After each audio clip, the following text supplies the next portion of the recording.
The next worst thing to do in this country, again, murder is number one. Number two is effing with the money.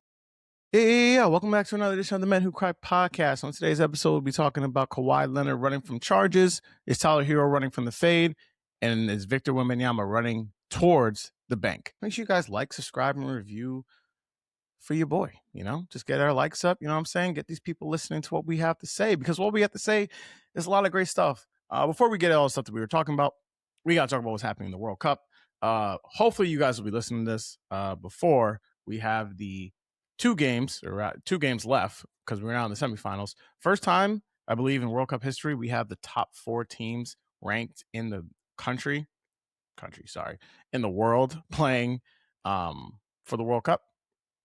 Argentina will be taking on England, while we have France taking on Spain. Spain, I feel like not a lot of buzz been talking about Spain this year.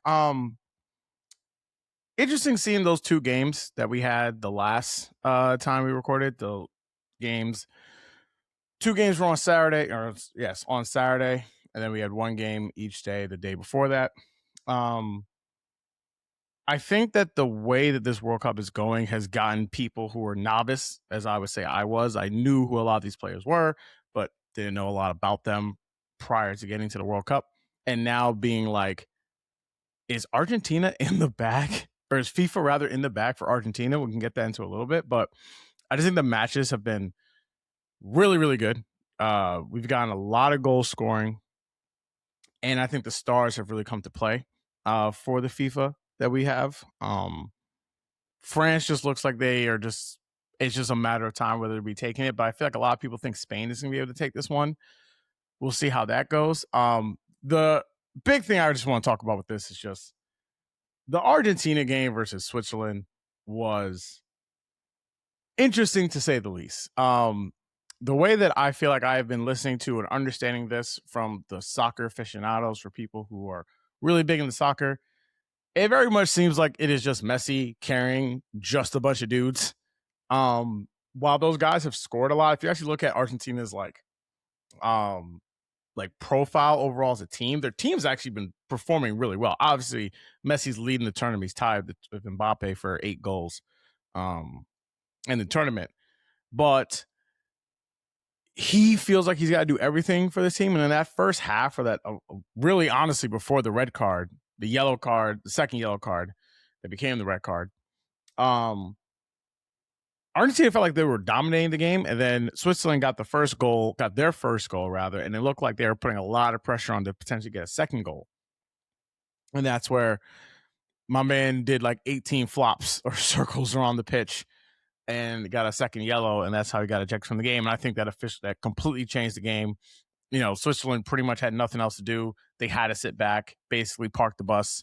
And once Argentina got their second goal, rather, it was all but done. It's going to be really hard to score with 10 men, especially when you're then down now 2-1, and any little break will happen. And that's how they end up getting to be losing 3-1. But I'm excited for this game to be happening. I'm calling it now. I don't know if this will be out before this game happens. I do think that England is going to take Argentina. I have been hearing from people who are telling me from different things, from ratings to armbands. This is the fun part about all this, is that I wish I knew more about soccer, because the difference between here and that, because I've heard a lot of conspiracy theories about the NBA a lot, right? You hear it all the time.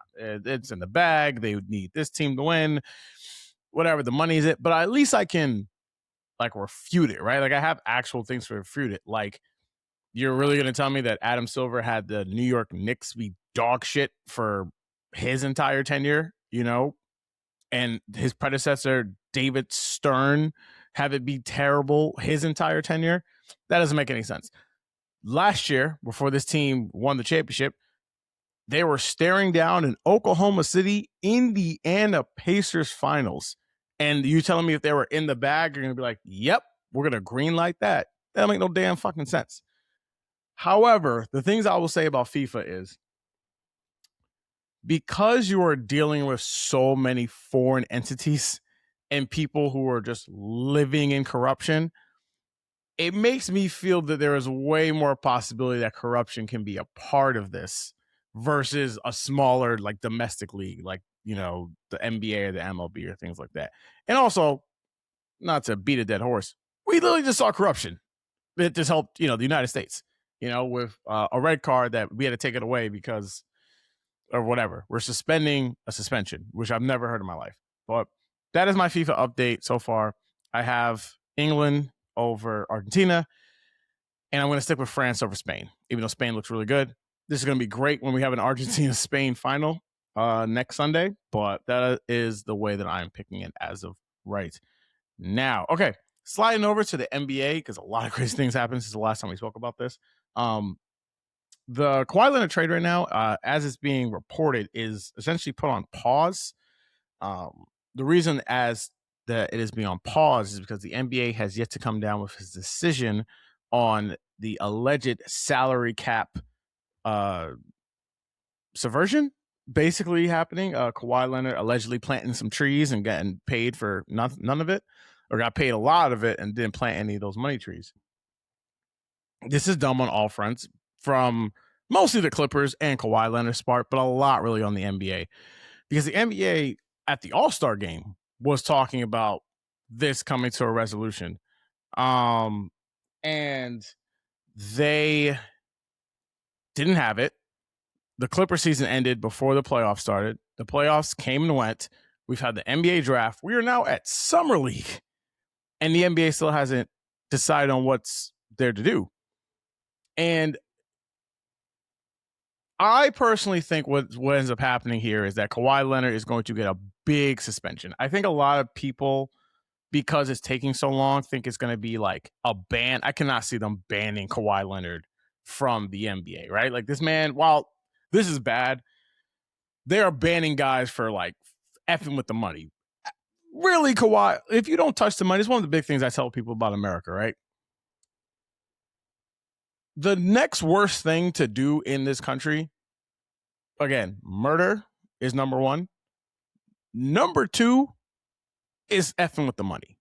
Think about every type of way they try to get people. If you are screwing with the money, tax evasion, they put you years in jail for that. Money laundering, RICO charges, like they will get you on money every single time. So if you're not really messing with the money, you might do some time. You might have to pay a fine, but you're not really going to get hit that hard as you might think you might get hit. I don't think Kawhi Leonard is going to get hit that hard. I think he's going to get suspended. I think the Clippers are going to lose a lot of draft picks, but I don't believe he will be banned. The question I really have for this is, one, I guess, is this in some way going to be beneficial to the Raptors if and when this trade goes through, which I should also mention, I do believe the trade is going to go through. But I guess the second piece of this is really is more or less of cloudiness on just the Clippers just constantly having like something go wrong with them, and they essentially got nothing out of this deal. The Clippers got Paul George and Kawhi Leonard, and they made one conference finals the one year that Kawhi happened to also get hurt. They missed the playoffs several times, including this year, even though Paul George wasn't on the team anymore. They basically had a run where they were trying to go ahead with the Lakers and got none of the same success. You know, again, they made that Western Conference Finals. If Kawhi doesn't tear his ACL, I would feel confident enough for them to be able to beat that Suns team that they end up losing to. But it was just such downhill from them the moment that they got those guys. The moment after the bubble where that was probably their best team, was their first team, and they never got it going after that.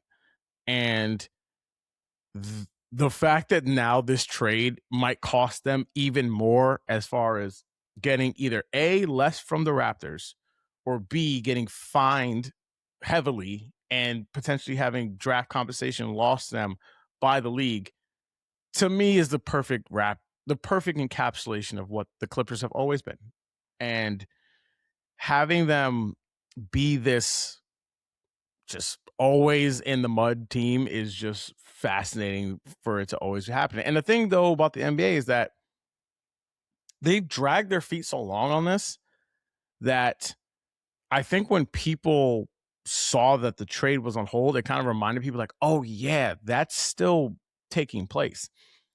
I'm curious if the league is taking this long because I think that the Clippers might sue them or try and fight it. I guess I don't even really know how the Clippers would even, because there's no organization, there's no like NBA PA for owners, if that even makes sense, right? Like there's no like association to go on behalf of the Clippers to fight this, right? Like if whatever the decision is, the Clippers have to eat it, you know? And my only thought would be, do they sue? And I don't think Steve Ballmer is the type that's going to ruffle feathers in that way, like a James Dolan would, or I guess a Mark Cuban would in back in his day. But I think that this is a wait and see game. But I ultimately do think that this is going to be a trade that's going to get done, even if Kawhi Leonard literally tried to leave the country to avoid a RICO charge. Sliding on down, literally down south, and I guess a little bit over to the eastern side, Victor Wembanyama signed his extension the other day. Important to note, he signed his rookie extension for the max, but not the ultimate max of what we were talking about. So for those of you who don't know, Victor Wembanyama signed for 5 years, $252 million. He could have signed for a $300 million contract. The difference between these two things are, if you're a rookie, that is the max that you can get. So 25% of the cap, whatever the cap is, right? The difference is that if you make all NBA or if you win any of the major awards, meaning the MVP, Defensive Player of the Year, I believe it's just those two, because they don't count it for six man. If you win those two awards, one of those two awards, or make an all NBA team the year after you sign this extension, your contract can then be bumped up to 30% of the max. He did not sign for that part of it, right? So this was essentially, it doesn't really matter what the season Victor Wembanyama has next season. He would have gotten this amount of money, right? If he did sign for that extra amount, if he didn't make any of the NBA teams that I just mentioned or win any of those awards, he would have gotten this amount of money. And obviously he was done. He said like it was being put out. Like he made first team All NBA this year. Unless he doesn't qualify for the awards, he's going to win Defensive Player of the Year again, and he's going to make first team All NBA again next season. The issue that I have with this is what ultimately I think comes down to a big issue between fans and the league a lot of times.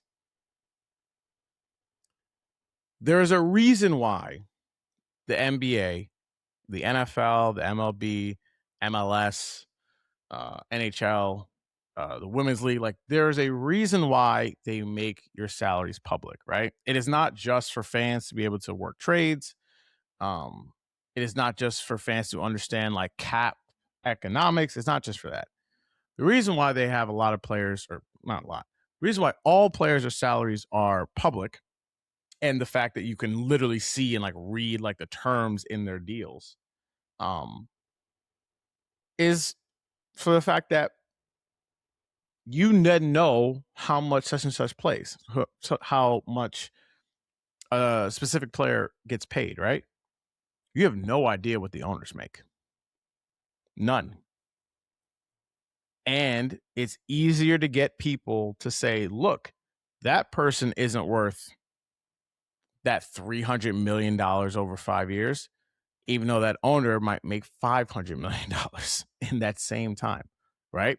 There was already a report, I feel like I said this on this pod already, that I believe they said James Dolan made $20 million or north of that just off the playoff run, just off the playoffs for the Knicks last year. He made $20 million. And that was like the low end. I believe the report saying that it was nowhere near as low as that. So it helps owners out when they want to put in salary caps and harsh penalties. And what is now happening, or what I think is happening now, is there is now going to be a growing sentiment push for players who are in this space, younger players. Cooper Flag's a long way away from this, but someone like Anthony Edwards might be the first $1 million a game player, right? Nikola Jokic is up for a $300 million contract extension next season, right? He didn't do what Brunson did and signed earlier. He's waiting until he can get the max amount of money for himself. And with what's happened with the salary cap, what's happened with the second apron, and teams literally breaking up teams. You've seen what the Celtics have done over the last 2 seasons. You just saw what the Knicks did, losing Mitchell Robinson. They are going to put it on players to take less money in order to keep the team around. And I fundamentally do not believe that players should have 2 jobs. Players should not also have to be players and GMs. Right? You hire a GM, meaning the owners, to manage the salary cap. Manage the cap.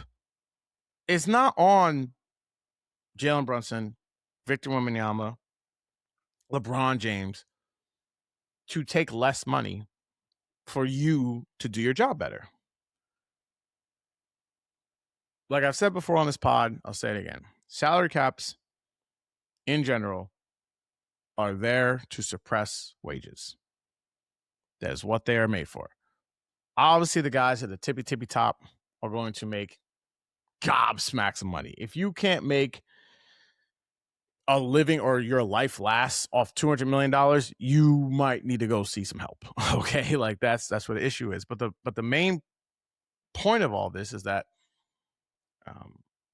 the guys running the team are the guys that need to know where the money's going and who to let go and who to sign. And that for me has always been the problem with especially this second apron. I understand you want to have competitive balance.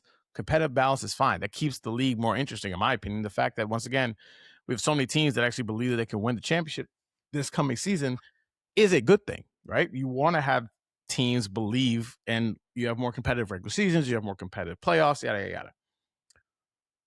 But the way that the cap is now being implemented is to now punish players and essentially have them pay for the longevity of the team. And to me, that's where the big problem kind of comes in and hits the rub of this. So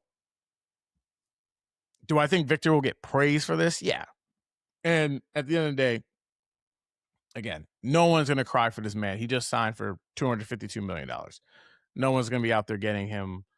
He's not going to have to, beg for his supper.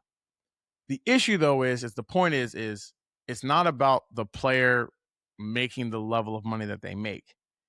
It is about, one, setting a precedent for other players to do less.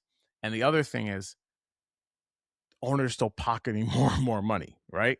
You need that cap to keep going higher and higher, and also allow owners to feel that they can go over these caps to be able to spend more money on the team. Because at the end of the day, if they aren't putting the money in the team, a lot of that's going into their back pockets. And unfortunately, fans, because they don't have these numbers aren't always super public of like who has made what, how much has they made where. It makes these things really difficult to understand and get full on comprehension of, how much an owner is making versus how much is a player making. Okay, I'm going to take a quick break and do our last segment that we have of Who Looks Dumber coming up right quick.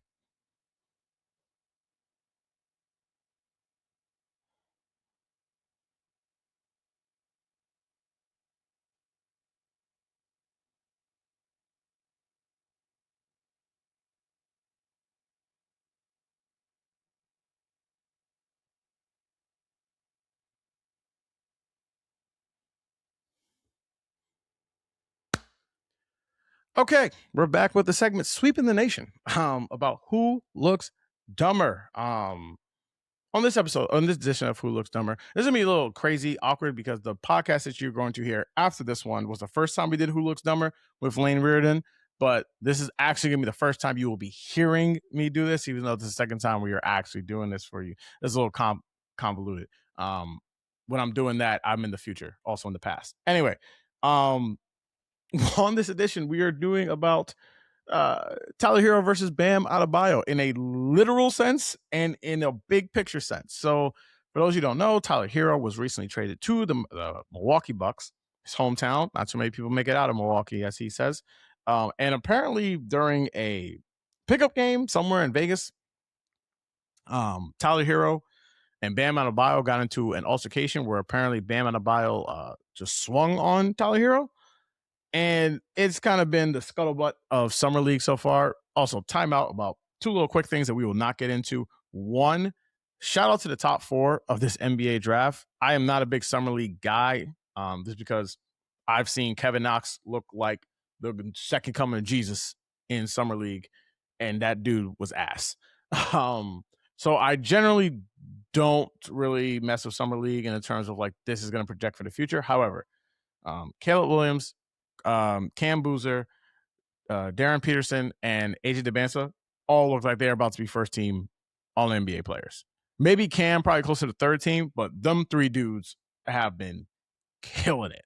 Okay. Second little thing I'm going to note is LeBron James apparently now wants dudes or owners who send him voice notes to recruit him. This is the dumbest shit in the world. Okay. He's going to Cleveland. like the voice notes thing app now is we're getting, again, he's getting into his grandpa bag. He got the whole gray beard. He was at the Hove concert. It's doing too much right there. But anyway, getting back on topic about who looks dumber. I guess Tyler Herro had a punchable face for a long time because there are reports now saying like people are essentially not surprised. Tyler Herro seems to run his mouth a lot. Here is my going to be soft defense on Tyler, right? When you're in the NBA, this is a doggy dog world. I don't know if anyone has been to any. You don't have to even go to an NBA game. Go to any somewhat intense basketball game at like the Y, LA Fitness, like an open court somewhere where like the people there are playing, right? Like, no, they clearly know how to play. They played some high level of basketball. Like they played basketball past high school. You will hear things that will get people shot. It just happens in basketball, right? And basketball is the one sport where, like, playing baseball, no one really plays pickup baseball. Maybe soccer is like this as well, but I don't think there's not a lot of like one-on-one per se in soccer. It's always like a team defense. But there are times where someone can just straight up embarrass your ass, like multiple times. And that could be off of a comment. That could be off of a look. That could be off of past history. But there are times, and if anyone's played basketball, you know what I mean, where it ceases to become a game and it starts to becoming like a one-on-one affair between two people that need to get some type of beef out. And you need to have a level of psychopath to not just to be able to play at that level, but to play in the NBA and stick in the NBA. And I think Tyler Herro probably talks a lot of cash shit. While he has had some success in the NBA, let's not act like this man. He did make an All-Star team. He was one of the key players for them to get to a finals. He's been to, I believe he was also on the team. Yeah, he had to be on the team. They got to the conference finals as well. He's had success in Miami. For me, is he one of them dudes in the NBA? Hell no. But he's still like a high level basketball player. And him talking shit or saying shit or being overly confident, if you want to even say cocky, kind of falls in line. I always say the line between being confident and cocky is simply drawn by the level of talent that you have. That's really it. Now, some guys kind of get that line blurred a lot of times, but you always have to be, if you want to be successful, in my opinion, if you want to be successful in life in something that's like really high competitive, you just have to almost have a unbelievable regulated check of crazy. Like, you just have to believe in yourself so much that you make it delusional. Because I really think you have to be delusional to get to a lot of the things that you want in life. And I think for a lot of people, Tyler Herro probably rubs them the wrong way because he's probably delusional of how good he is. But that also has made him, what does Tyler Herro sign for? $175 million? Like, he's made a significant amount of money playing basketball. And I don't think Bam is going to get any more credit because you punched Tyler Herro.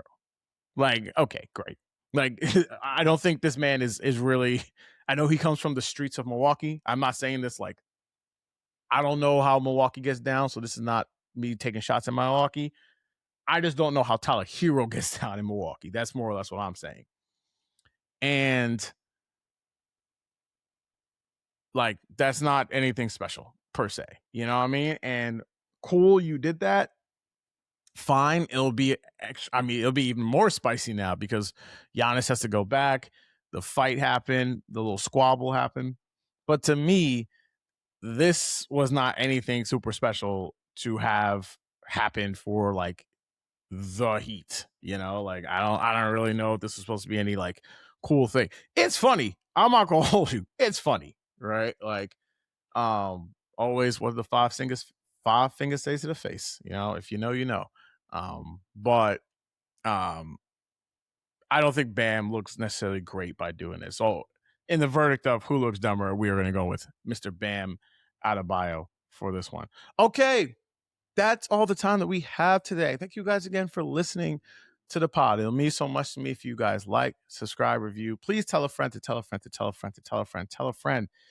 If you not do those things, I have to believe that you actually think that LeBron James is signing with the Sixers. So man is going to Cleveland, okay? Tighten up your Timbs. Shout out to everyone who went out to the Jay-Z concert over the weekend. This is the Men Who Cry podcast. I'll catch you guys later.